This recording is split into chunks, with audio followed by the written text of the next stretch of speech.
changed. The love we had, don't you know it's still Crack music.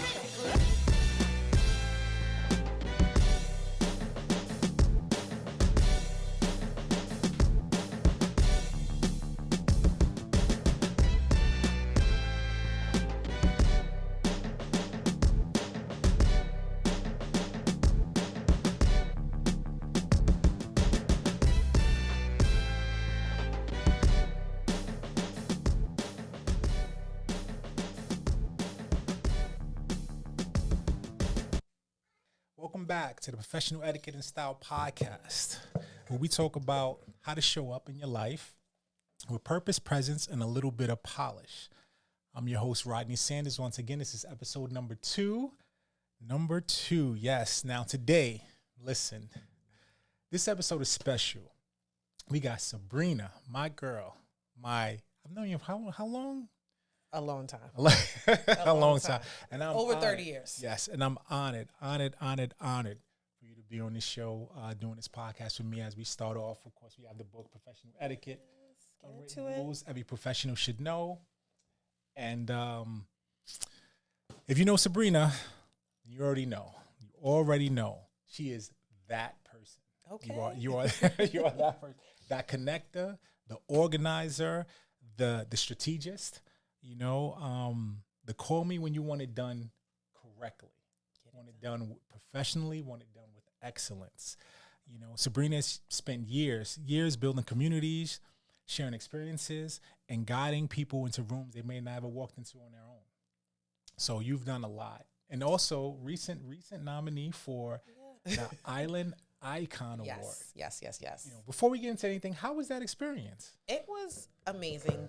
Being first generation Caribbean and being acknowledged in that space, in the beauty space, was, to say the least, humbling, exciting to be nominated with people like Ursula Stevens, who used to do Rihanna's hair, Kendra Vivar, top makeup artist.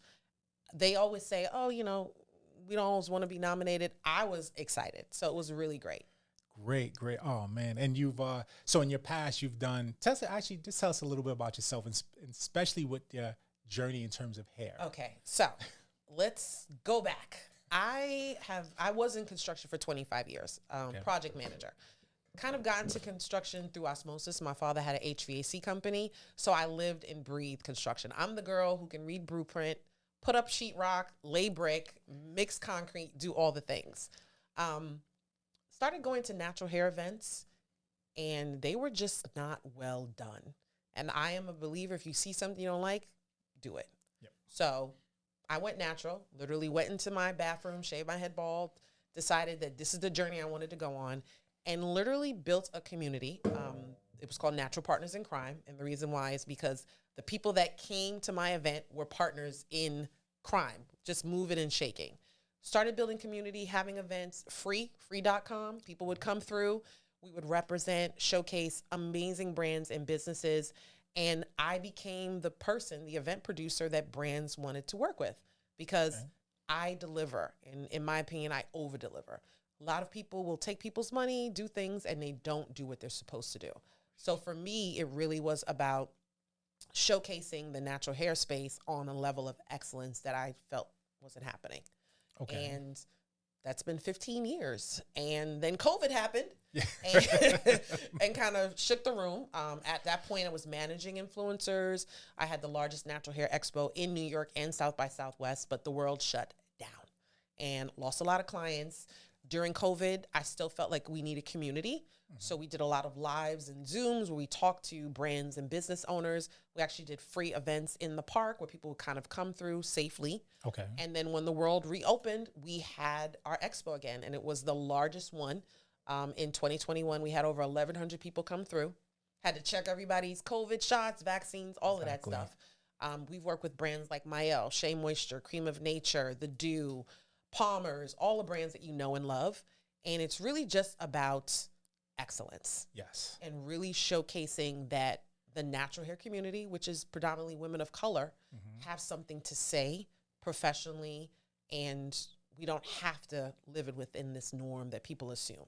Gotcha. So staying in that space, so as we spoke about earlier, what I try to do in this podcast is focused on a book, of course, and there are different sections in the book. One of the sections in the book primarily focuses on your appearance. Yes. Your presentation of yourself is some things I talk to the kids about that I teach or when I go do speaking engagements.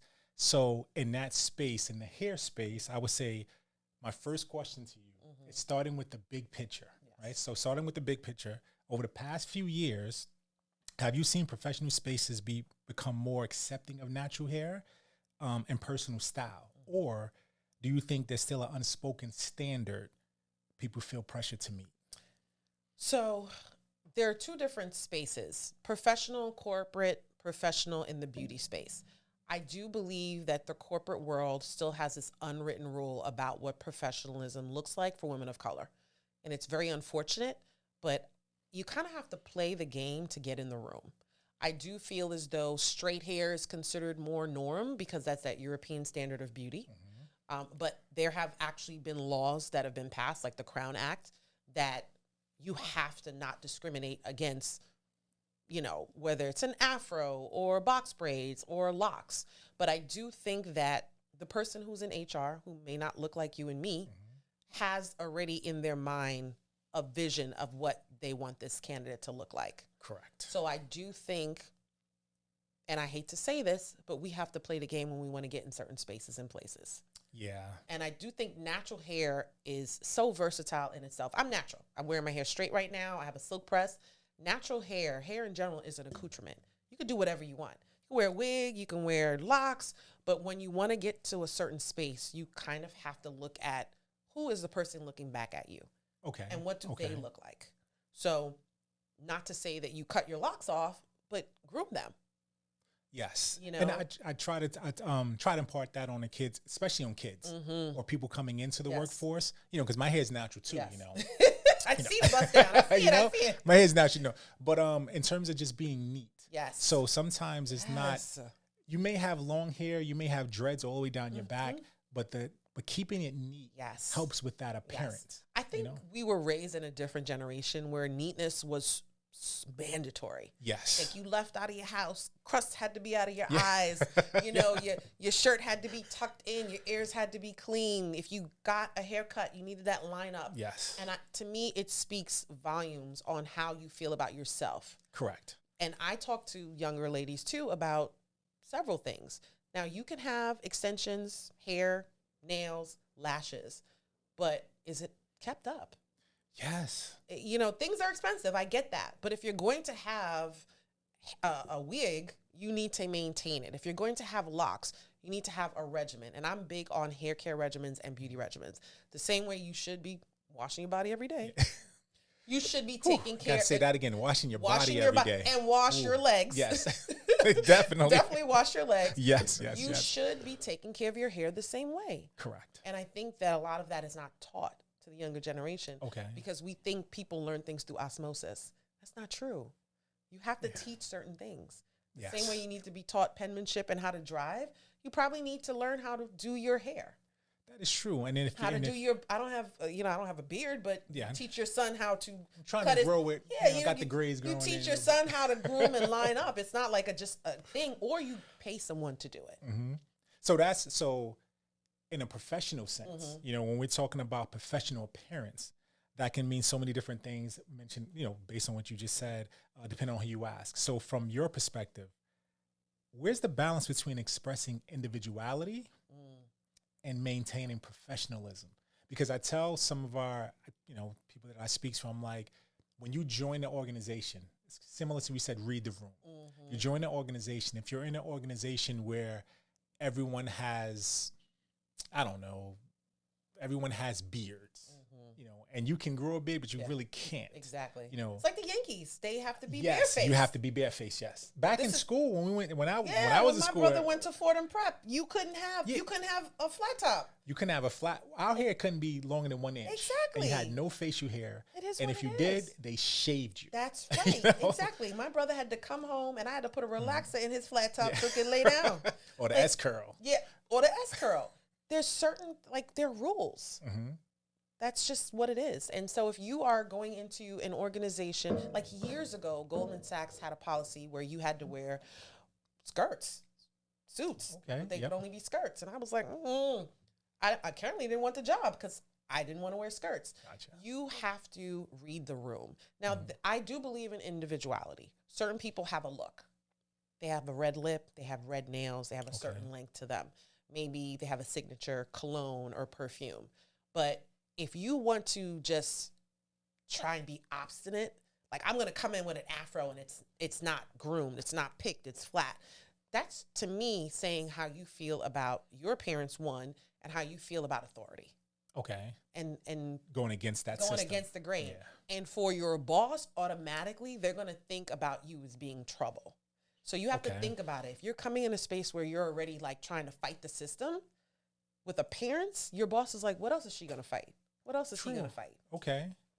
And Definitely. at the end of the day, I need this check. Yeah. Okay?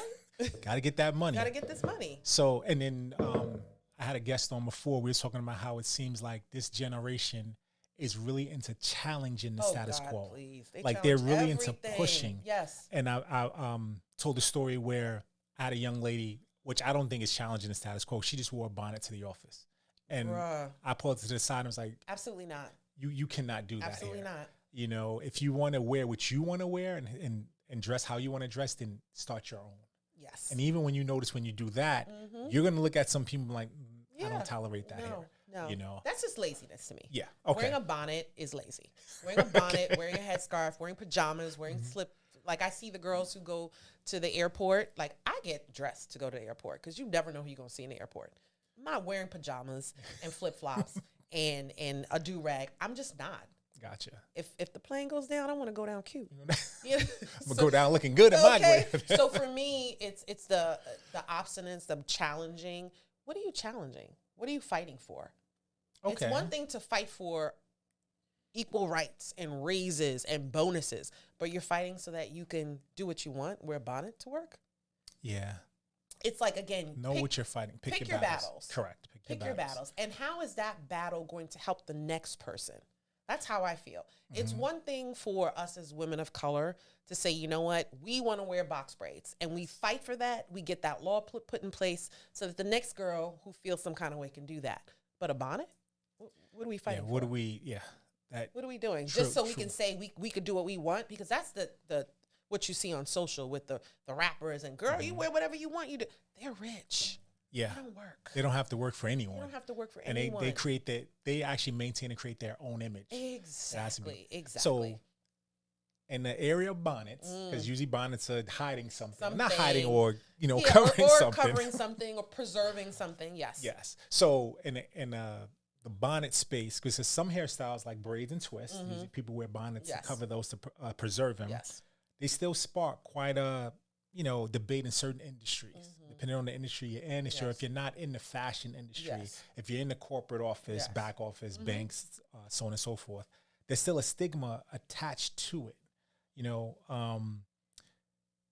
Why do you believe, if you do believe that, why do you think that is in 2025? We still have this stigma attached to braids, hair twists, dreads. Listen, colorism, texturism is alive and kicking. When you think about texturism, the texture of hair, we are still thinking about the standard of European beauty. Okay. You think about, and I always use this analogy, Destiny's Child. You had Beyonce and you had Kelly. We always gravitated to Beyonce, and in my opinion, no, Kelly was the exactly. But again, most of us graduated towards Beyonce because she was light skinned, she had this blonde hair, but Kelly to me was always the most beautiful. Gorgeous. Yeah, that chocolate skin.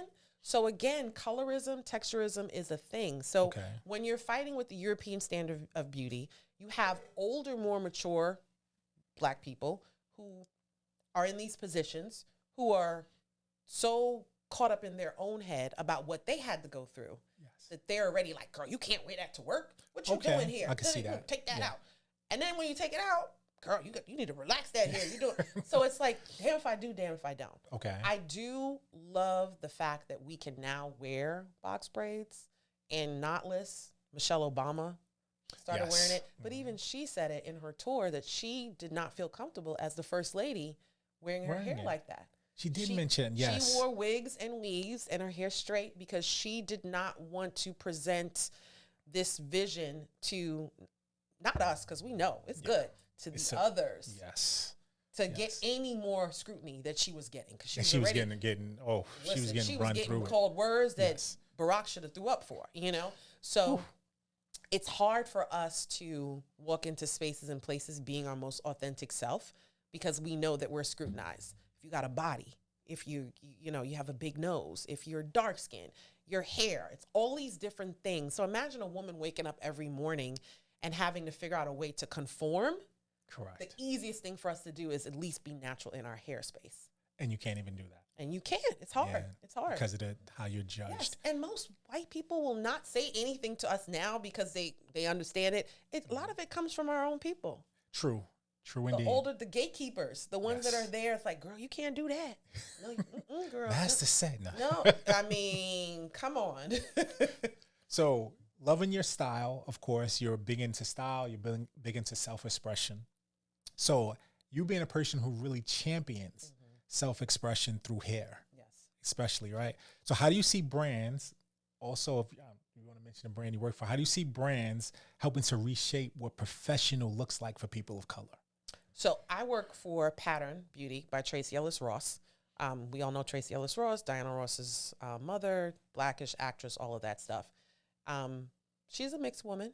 She has different type textured hair, but our brand is centered around Black beauty and expressing it. So when you see our shoots, our visuals, we focus on the freeness of Black hair. So you will see big, voluminous afros and curls, but you'll see it in a suit. You'll see it in couture. Okay. So we're not doing the juxtaposition where we're putting you in maybe like jeans and like hoodies. Yeah. We want you to understand. And Tracy's done this several times where she's gone to award shows and she's had straight backs. Okay. She's kind of made it her thing now where we're telling you, you can have an urban ethnic look on your head, but still be dressed to the nines. Yes. And I'm a big believer in that. In the summertime, I wear my hair big, curly, and I'll have on a 3-piece suit. Wow, with my Balenciaga bag, and I'm in these meetings with the red lips and the nails. I'm there. I think it's about having confidence, but also I know that my hair is clean. I know that it's styled correctly. So in my mind, the issue that you may have with the volume of it speaks more to you than me because I know my hair is what it's supposed to be. Gotcha. No, that's great, man. That is great. I'm great. That's great what you were doing at Pattern Beauty, definitely with Miss Ross.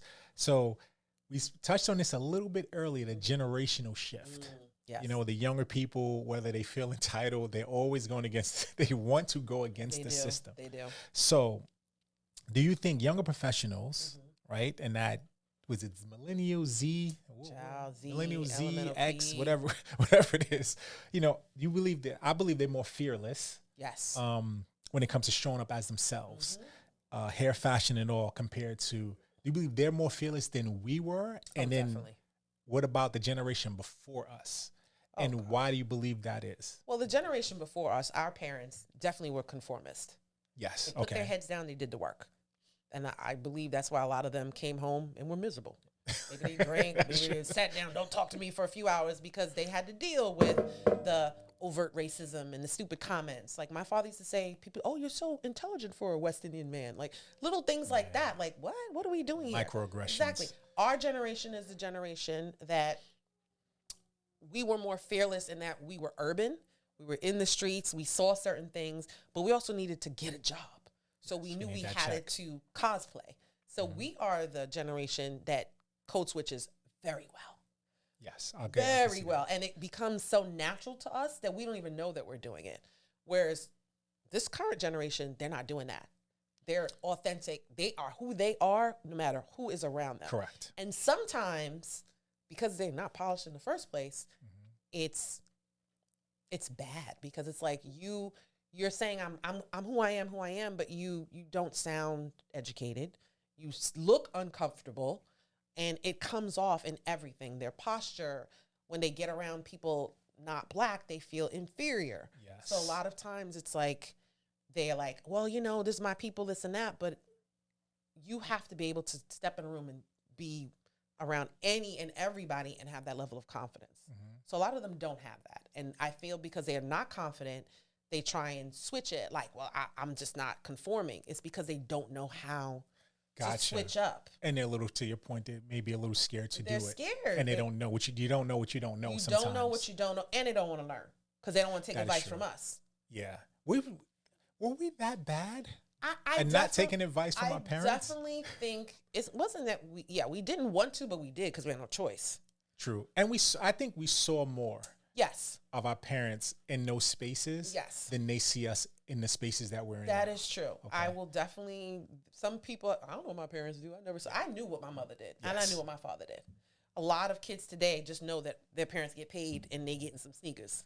Gotcha. They don't know what their parents actually do to pay the bills, whether it's exciting or not exciting.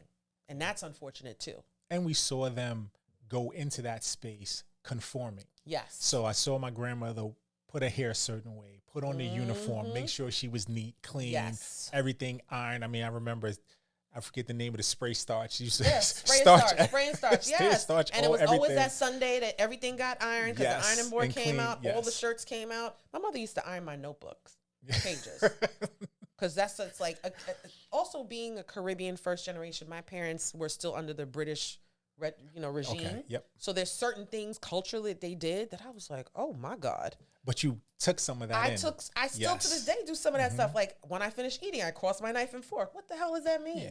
I don't know, but I do it. But you did it. Like, it means that you're done with your meal. Correct. It's just little things like that. So nowadays, kids just get up and leave. Child. You were like, wait, what's going on? So I definitely think that this generation, they're not willing to learn what they don't know. Okay. Because they think they know everything.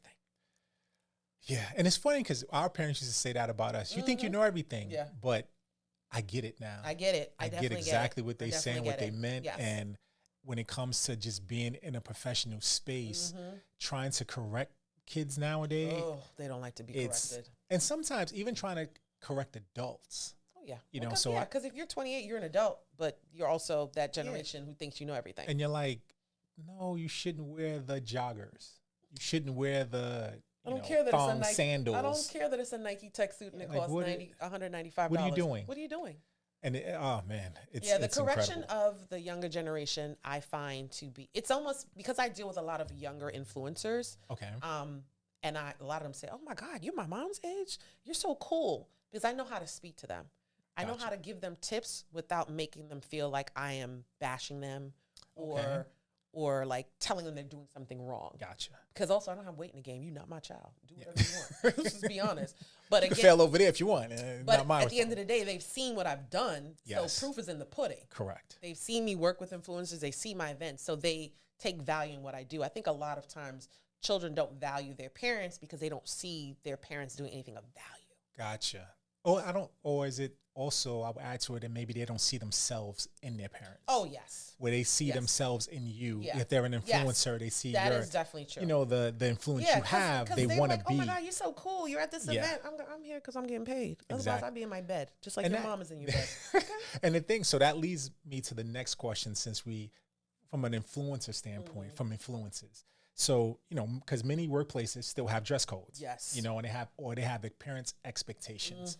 So what's your advice to companies? So meaning how you talked about how you can relate to a child. They can actually, see themselves in you. So, what would be some advice to companies that want to evolve and truly embrace authenticity and how their employees show up? So what would you tell a company? I have actually seen some companies do lookbooks now, which is very interesting. Yes. And these are not beauty brands. These are corporate brands that are creating lookbooks because they'll have Casual Friday. You and I know what Casual Friday means in corporate. These kids do not. So they've actually created lookbooks where they actually have links to, like, not Land's End, but say, this is what you should be wearing and could be wearing. Okay. Because if you come to work looking a certain way and it is not part of the dress code, I could send you home. Yes. I could send you home and you're not getting paid for that day. Well, nowadays, in some companies, you can have a lawsuit behind that. I mean, you can sue. I remember taking business law. You can sue anything. And it's like, wait, they sent me home because they discriminated against how I was dressed. Like, no.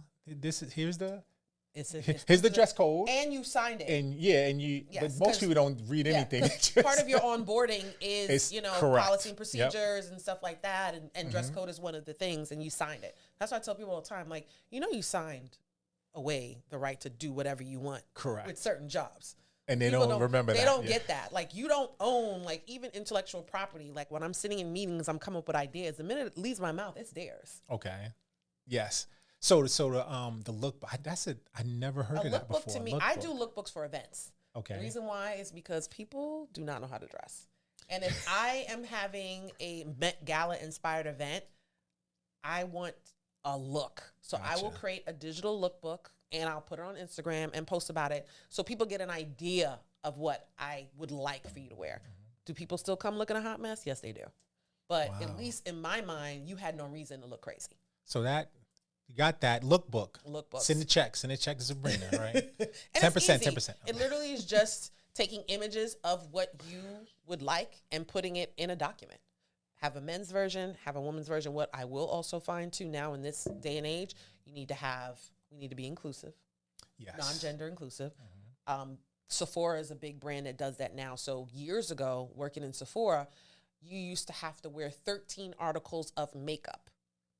13. And it sounds like a lot, but it isn't. So that could be concealer, primer, foundation, lip gloss, mascara. If you count it up, it sounds like a lot, but it isn't. Okay. What they ended up doing, someone sued because they have a lot of transgenders that work there, and they were like, I don't want to have to wear all that makeup. Oh, So now okay. they've pulled that back. So, things are evolving to kind of conform to other things that are happening. But if you own your business, you have a right to tell people how you want them to look. It's a Correct. representation of the overall company. Yep, which is your brand. Yes, your brand. So now on the flip side of that, so companies lookbook. On the flip side of that, what advice would you give someone who wants to stay true to their personal style, right? But is worried it might not be accepted in a corporate or traditional environment? So immediately, if you think that there's something that you're wearing that's not going to be accepted, already that's a red Probably flag not. to me. Yeah. That's already like, what are you talking about? Like, what is, I always say to people, what you coming in with a gun on? Like, what is it? I get a lot of people have tattoos, hand tattoos, neck tattoos, face tattoos. That's a whole, like, I don't even know how that could even work in the corporate space. Cover it up, use some dermablend. But your personal style is doing your personal time. Okay, So that is true. you Your going to personal work- style is doing your personal time. Yes. Yes, if you have a fetish and you want people to see your thong, do that after 5 o'clock. I don't need to see that at work. True. So for me, there's certain things I don't monitor. If someone has weird makeup, weird nails, as long as it's not infringing on their work, like you're a nurse or you're typing, I personally can't say anything about that. That's a personal choice. It's weird, but that's you. Okay. But tattoos, articles of clothing that expose additional skin, you have to be cognizant of that. So I would say in that space, the weird nails or it's something outside of, so you mentioned tattoos and articles of clothing, it brings attention to the wrong thing. It can, but because nails are such a personal form of expression, unless it's something derogatory, because you can get words on your statements or something, or Okay. like pieces of, if it's not hindering, like, I don't want that your nails could scratch me. I don't want that your nails are that long that you can't pick up a paper that fell on the floor. Or shake a hand. Or shake and a you're hand. scratching my elbow. 'cause- Exactly. But if you have 17 different colors on your nails, I can't say really anything about that. You know, Okay, unless that is true. Unless someone has said something to you, and even that person could have a lawsuit. But for me, length, shape, those are more important than the actual design. Okay. Same thing with makeup. Unless you're doing gothic and it's all crazy. If someone has the brightest red lipstick on and you don't love it, you don't love it, but it's not infringing on their work. Gotcha. Makes sense. I like that. Now the lashes, that's a whole nother story, because I'm so Oh, yeah, tired no. of these lashes, child. These look like they Look like just- tarantulas on Whew. your eyes. Like, I don't get it. And that's the thing I would say. So confidence, right? Confidence plays a big role Yes, in it etiquette and does. presence. It does. As confidence plays a big role in etiquette and presence. Yes, it does. Right.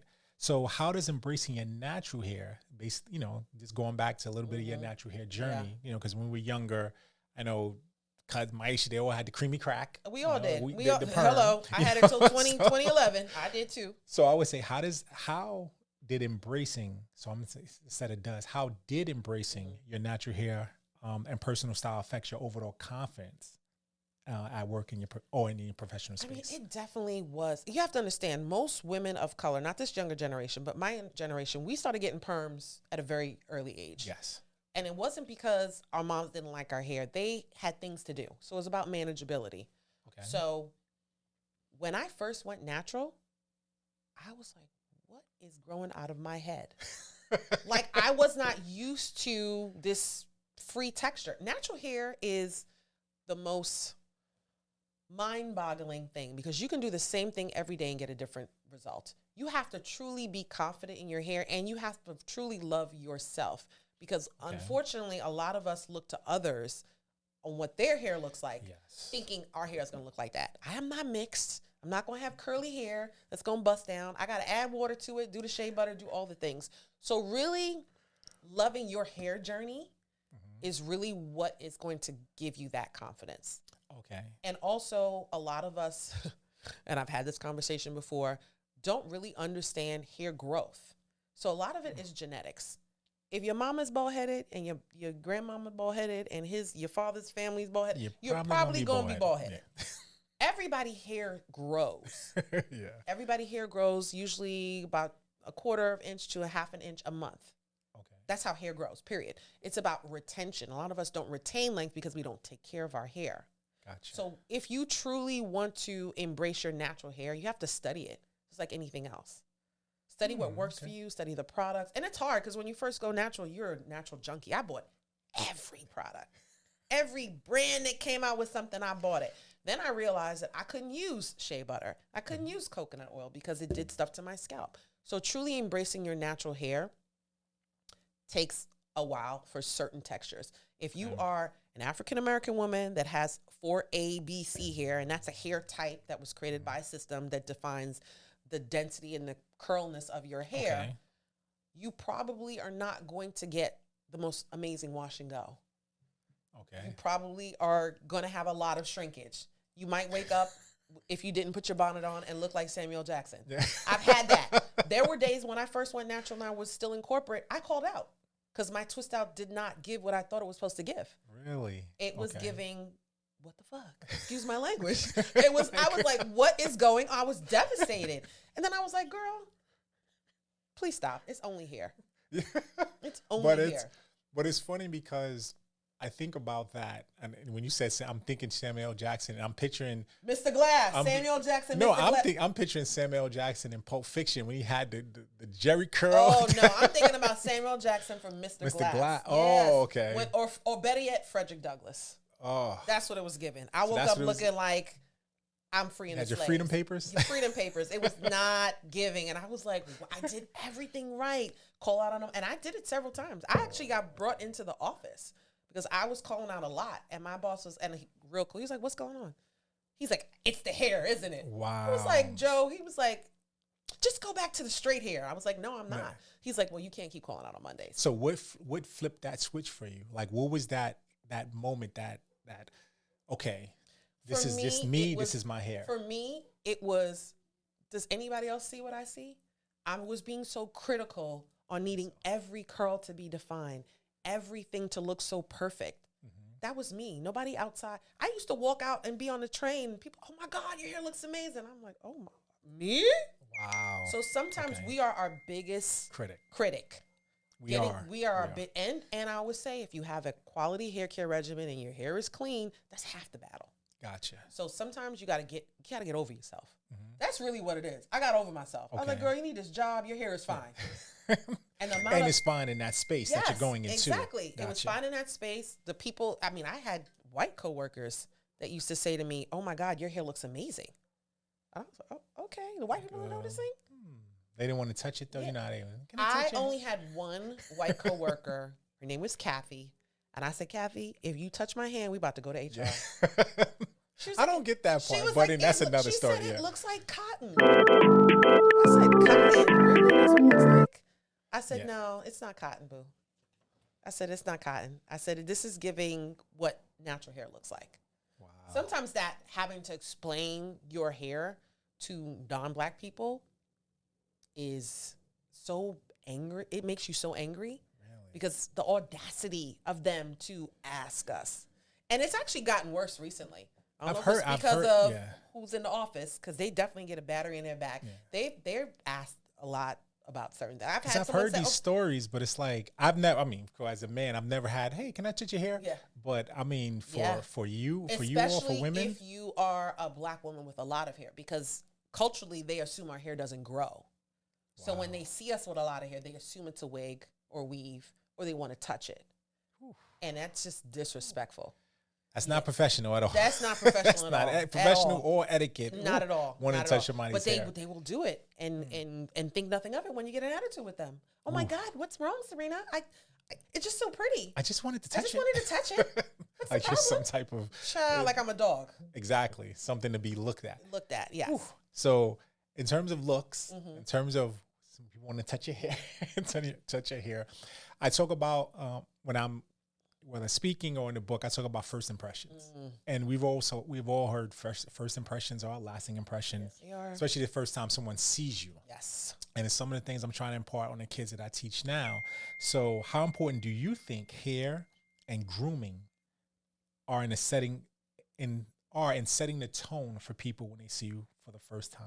Oh, it's everything. I think, especially, and I'll talk men and women. Let's talk about men. So, locks, fros. I work with male influencers, and they take just as good of the hair as the women do.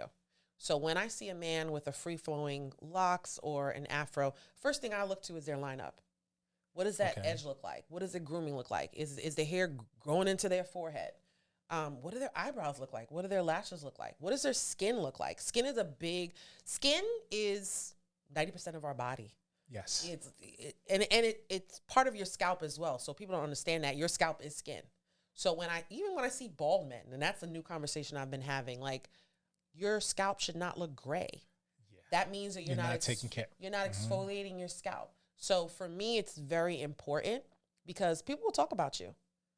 First thing you meet, you shake someone's hand. Is it rough? What do their cuticles look like? Yes. What do their shoes look like? That was my mother used to say it all the time. A man with bad shoes, leave him alone. Yeah, we spoke about that on my last episode. We used to say when men see you, they look at your shoes and your watch to see what type of man you are. Yeah. So shoes are important. So for me as a man, and I've said this to some men influencers too, because they could have on the best fit in the world, but if their beard looks crazy, I'd be like, why your beard look like that? Why is it like giving through three different, the free form going on? No, what are we doing? So that's the men. Women, for me, I always tell women, when you walk into the room, people are supposed to follow you visually and scent-wise. I'm big on scent. The men's too, but for me, it's like, what do you smell like? There are a lot of colognes and perfumes out there that are super overpowering, and I think a lot of women recently put on too much. And it's like, whoa, what is going on? It's funny. I used to think my grandmother did that. Like they put the powder, and then they spray. And when they walk by you, it's like it's still there 10 minutes later. Yes, I know. It's a lot. But also, too, there's so many different levels to perfume. I've gotten into it and different notes and stuff like that. But for me, with a woman, same thing with hair. If you have braids in, how long you had those braids in? Braids should not be kept in longer than 6 to 8 weeks. Because what ends up happening, it could damage your hair starts to break off. But if you've had braids in your hair for an entire summer and it's pilly at the root because it's been dirty, the edges look crazy, it's giving me like you've given up. If I'm a big stickler, I love to see Black women in red lip. But when I see them in a red lip and it's not lined properly or it's on their teeth, it's little things. Little up here. Yeah, little up here, or it's on their teeth, or you have nails, you have extensions or gel X, and I see so much new growth. Ooh. What are we doing? So they got to be on point working for you. It's maintenance. Because also, too, when I used to work with brands and get content with influencers and they're doing a hair tutorial and they zoom in and it's 2 inches of new growth on their nails, the brand would be like, she got to do the video again. Wow. It looks crazy. Okay. Yeah, because you're a beauty brand, so you have to pay attention to that. And nails are beauty. So for me, appearance, first impressions are everything. I don't care what anybody says. You can never do over a first impression. That is And that's true. before you even open up your mouth, because that's a whole nother story. Oh yeah. You could look amazing, and then you open up your mouth and it's like all downhill you're from like, there. wah, wah. So that's a whole nother story. So lastly, and thank you once again. I appreciate this. Of course, we could talk all day. We keep going. So lastly, if you could redefine what professional style means today, right? What would that look like? And what do you hope the next generation sees when they hear that word, professional style? Well, those words. If I could redefine what professional style looks like today, it to me is a mix of classic Okay. with originality. Classic meaning, listen, we all need a traditional black suit, a gray suit, crisp white shirt. We should have diamond studs, pearls, all of the things. We should be able to take our afro and put it in a ponytail. Okay.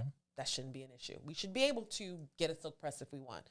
We should be able to take our knotless or our locks and pull it back. Yes. So it's not about taking things out. It's Okay. about adjusting it to fit the room or adjusting it in style. Yes. So for me, that's important. So classic and originality put together, to me, if people really understood those two words, they really wouldn't have an issue on what I'm supposed to dress, how I'm supposed to look. Because Okay. That is true. yeah, originality is how each person walks in space, and it just makes sense to me. So you can still bring a little bit of yourself to which we Yes. talked earlier. So you Yes. could bring a little bit of your personal style Yes, with that classic look, exactly. but also fit within the confines of what your Exactly. company is Yes. requiring of I you. used to wear 3 different types of suits: black, gray, and navy. But I would always switch it up with a funky colored satin shirt underneath. Okay. Lime green, orange, purple. That's when Express was in. Oh, I was yeah. hit. And then I would always have a really amazing coat. Lime green coat, orange coat. The coat is when I'm walking in the street, I take it off. Correct. That was my personality. But I still would be in the office and not take away from what was happening. Gotcha. So to me, that makes sense. And I think for the up and coming generation, whether you go into corporate, because a lot of us are returning back to corporate. Yes, A lot that's of true. this new generation is realizing they need a 9 to 5. They need them benefits. They understand being a rapper and an influencer is not going to get them anywhere. They're going back into these jobs. And in order to get past the interview phase, you have to look a certain way. You have Yes. to be the person that this brand and company feels is going to represent them. And if you can't do that in the interview, you're not going to get the job. Correct. That is true. So keep a bit of your personal touch, some classic style, Yes. but conform, Yeah. not 100%, Yeah. but conform And I to think- what they're I think looking people for. Yeah. hear the word conform. I ain't conforming. I'm not bending. Like, we conform every day. You swipe your Metro card or tap, Yes. that's conforming, because you could hop over if you wanted to. And you go to jail too. And go to And jail. you could not get the job. Yeah, That's the whole you know what I'm point. Yeah. saying? Yeah, conforming, it's like certain things we have to do. Yes, we do. Listen, that's just life. Life we live Life every we live day. every day. You know. I don't care what everybody in this world conforms in You have some way, to. shape, or form. If Barack Obama is conforming a little bit to Michelle so he can have peace in his house. Yes. Okay? Yes. Like, that's just life. We conform. And sometimes conforming is just be like, it's not that serious. And that's the thing. It's I not think, a battle to fight. yeah, why? Like, it's to your point, it's not that serious. You're conforming for what, 8 hours maybe?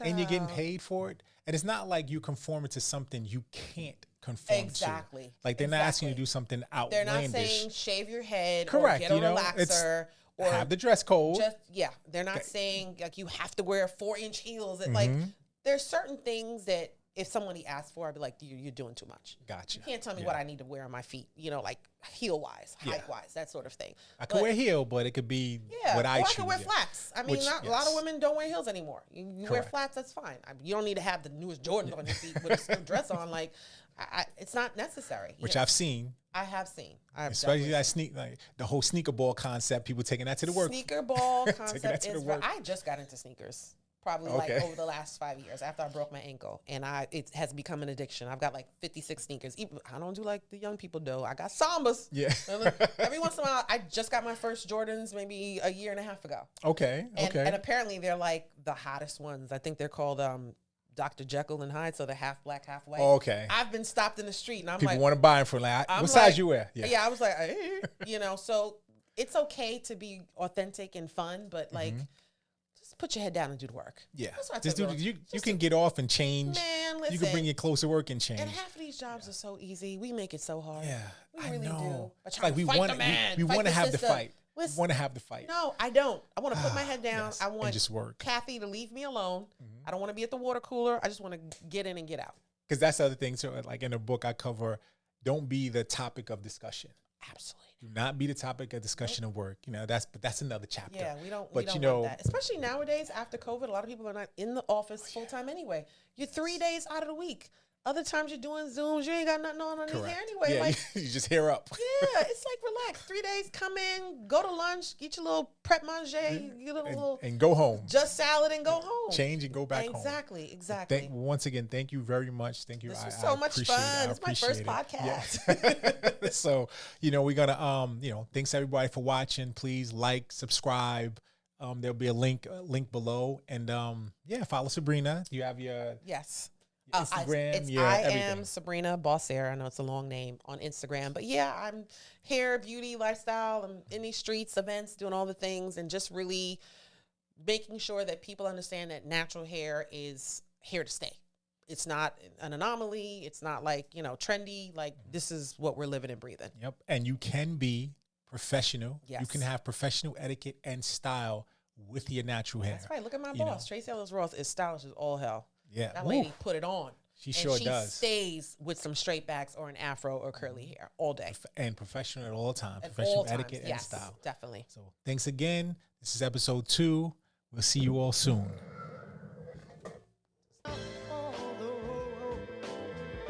Times have changed.